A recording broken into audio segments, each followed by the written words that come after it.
Wirtz. Oh my goodness! You can count on most summers to have a mega transfer of some sort, not always when it comes to the sum, but failing a monster sum, the player's reputation or potential fills in for whatever hype may be missing. But then there are transfer sagas like this summer's with Florian Wirtz, where you have everything: big money, a merry-go-round of options, and an incredible amount of talent. I would probably go so far as to say he is the best player in the Bundesliga, and he did literally drag that team through games for much of this campaign from that left side. But like any good transfer saga, or I guess frustrating ones if you support one of the teams fighting for a signature, the situation is evolving every day, and there's a lot of fog and misinfo to cut through.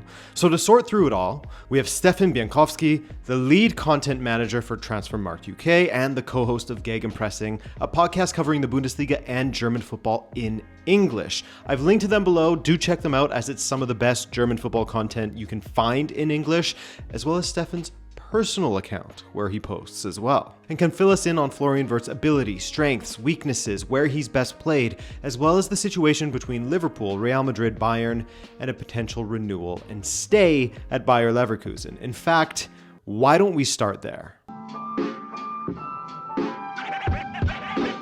There are essentially two scenarios that everyone needs to keep in mind through all of this. Leverkusen sell him this summer for top dollar, with 150 million euros seemingly being that asking price, or they get that contract extension signed, likely with a release clause that is high but palatable for some teams. 125 million euros has been mooted, and move him on next summer.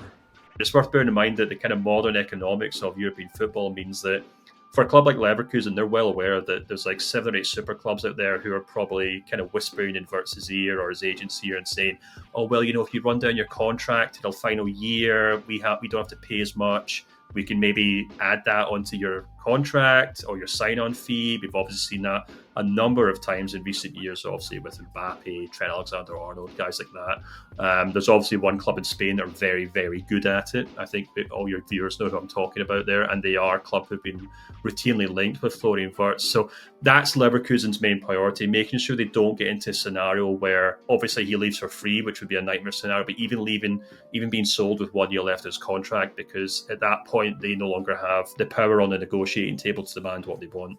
But one thing that Stefan has stressed is that there is very, very little chance that Florian Wirtz would do something like this, as ever since he joined Leverkusen from Köln's academy, he's built up a great connection with the club. Wirtz and his wider family have a really good relationship with Leverkusen. Parents grew up in the area. His sister played for the club for a number of years, actually, for the women's team before she moved on very recently. But there's a lot of trust between like the Wirtz camp, as we say these days, and the club itself. So there's nothing like that sort of like animosity as to the kind of transfer fee, or even, the player feeling like he's being hung out to dry because Leverkusen are expecting a lot of money from him. They definitely do seem to be on the same page for the most part. So yes, you can see how you can almost certainly, not 100% of course, but almost certainly rule out Wirtz leaving Leverkusen for free in 2 years, let alone not renewing his contract, and then leaving next summer at a cut price, as that would also be a major loss of valuable finances for Leverkusen. And Fernando Caro himself, Bayer Leverkusen CEO, has said there's a very good chance he plays for Leverkusen next season. Wirtz himself told Sports Illustrated that he wants to try something new. But given him and his family's great relationship with the club, is he anxious to leave? No, not really. And while the Premier League wasn't his initial interest, previously he was apparently more interested in playing in Spain, Liverpool have been very convincing and have caused him to rethink things. And thankfully, he has someone he can trust when it comes to planning out his next moves, someone who puts his career at the forefront. I think he thinks about his career and where he wants to play very carefully. And I think perhaps the most important thing to bear in mind that his dad is more or less his agent. His family are the people who guide him. They're the ones who help him through these things. That, I think, adds a different kind of dynamic to this. Rather than having just an agent there who, and this is maybe a very pessimistic view of agents, but more often, maybe not more often, but in some cases, I'll be careful about wording here. In some cases, they are just looking for the biggest fee. They're looking for the biggest contract. They're looking for the biggest sign-on bonus. And that's obviously not what Wirtz is interested in. It's not what his father's interested in. They want him to be his very best. This kind of care for the long term in his career bled into how Leverkusen handled his ACL injury a few years ago. They took plenty of time to ensure that he was fully recovered and strong again before sending him back onto the pitch. Not something we're used to seeing these days, where players, young players, becoming regulars at a younger and younger age, and the development and welfare of their bodies is kind of thrown to the wayside. How many players have we seen get a career-ending injury or near career-ending injury at such a young age? All right, so we've nailed on the great relationship between club and player, and the reason why we did this plays into the Bayern of it all, plays into why it seemed as though Bayern were absolutely getting Florian Wirtz, only for things to break down. And recently, according to the likes of David Ornstein or Florian Plettenberg and other transfer fellas, Bayern have resigned to Wirtz preferring Liverpool. It seemed as though Wirtz joining Bayern was a certainty, to be united with his best friend Jamal Musiala and to dominate European football for years to come, right? Apparently his father had spoken to Uli Hoeneß and had convinced both father and son that Bayern was the move. Even reports saying that a fee had been agreed, personal terms agreed, and that Wirtz would be willing to join them next summer for a cut price fee, thus going behind Leverkusen's back. Bayern, in essence, never really intended on paying the 150 million euro fee that had been floated. It was seemingly just a press campaign this summer in order to get him next summer. This used to work all the time for them in the past, but times are changing a bit in Germany. I think it was a case of fact versus fiction, to be perfectly honest with you. I think there's a lot of fiction in the press. I think there's a lot of PR. It was like a public kind of campaign to try and convince the player to move to Bayern. And, you obviously have to bear in mind that in Germany for the last 20 or 30 years, it's been a pretty straightforward situation. If you do emerge as one of the best players in the league at Stuttgart, a Leverkusen, a Dortmund, a Wolfsburg, wherever else, a Schalke, all roads usually do lead to Munich, because that is where you would go to win Champions Leagues. It's where you would go to get into the German national team, and as a result, go on to win World Cups. It's almost this kind of foregone conclusion that players do move to Bayern. Now, that kind of orthodoxy has been seriously challenged in the last kind of 5 or 10 years because of the emergence of the Premier League. There's certain individuals at Bayern who probably have always gone out of their way to try and publicly court these players, and then the finances will be sorted later down the line. And I think that maybe worked 10 or 15 years ago, but doesn't really quite work now, as we've seen with the likes of Haaland, Bellingham, Kai Havertz, etc. I broke the news on Friday that they are in an increasingly strong position because he wants to join them. You've surely seen compilations of him dribbling, passing, striking the ball, but what kind of player will Liverpool, or wherever he ends up, be getting? He's a very multi-dimensional player. He can score the beautiful long-range shots from the edge of the box. He can be your penalty box poacher if need be, tapping at the back post. He can be the guy dribbling on the wing past the fullback, but he can also be that guy who's just threading the passes, like a Mesut Ozil or Bernardo Silva or Kevin De Bruyne, if you will. Maybe he was always going to be that player, but the player that he has emerged into at Leverkusen is a guy who can do a bit of everything.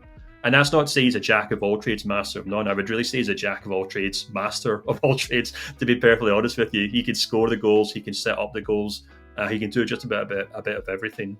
As a result, I think he's came through the season with Leverkusen, once again proving that he is a player who's on the cusp of becoming a world-class player. Depends, I guess, on your definition of what that means. But he's also a player that can do a bit of everything. And you can really plop him into just about any forward line or midfield in Europe's best teams, and he'll kind of find a way to fit into that side quite confidently, I would say. And so given the 3-4-2-1 formation that Leverkusen were playing, you'd see Wirtz occupying that inside left channel most often, but would have a knack of floating out to the left now and then. Granted, Grimaldo occupied that space most of the time as a left wing back, so Wirtz would typically be just inside of that, and this is where you'd see his greatest strength shown off. I mean, when I think of him at his best, it is him kind of perched outside the box, threading this kind of mind-blowing pass. That's the thing that really stands out to me. I guess, and that's maybe what makes me draw the comparisons to Mesut Ozil. Maybe Kevin De Bruyne is a better example in the modern game. He's just excellent at finding his teammates in the box with these kind of passes to just completely cut teams apart.